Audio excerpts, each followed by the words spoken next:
The top half of Refractor has been buffed immensely recently, so I want to give my opinion whether it's worth using him yet.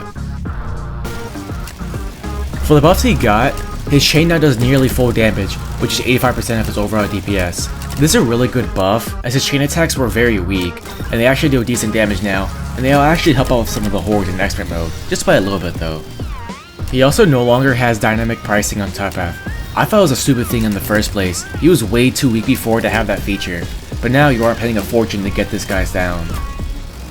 It now begs the question, do these buffs make him of any use? Does he have any rivalry against his bottom half now?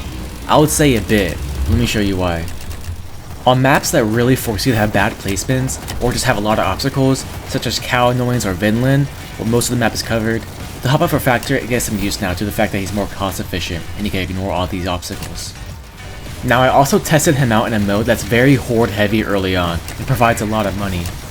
That's Chapter 3 Nightmare, and this mode is perfect for showing the potential that top half Refractor has. He chains through the hordes easily, and can see the entire map due to his ability to ignore obstacles. This is where I think ignore laser resistance will be too strong, as suggested by many players, which is why I believe John refuses to give him a buff with it. Had he gotten that buff, he would shred through these horde dense modes, but then that pulls out the argument that it makes him too niche. He's sucky in most modes, but happens to be very good at Chapter 3 Nightmare out of all of the modes. If he were to get ignore laser resistance, it would be really hard to make him not shred through these modes. But his DPS does fall short eventually in this mode, as the DPS he offers is too weak later on. It's hard to balance him for sure, but I think if he got ignore laser resistance, it would make him less niche. If the offer is not on the table, I think some simple stat buffs may do him well.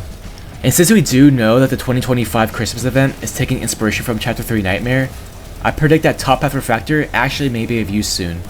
Anyways, thank you for watching.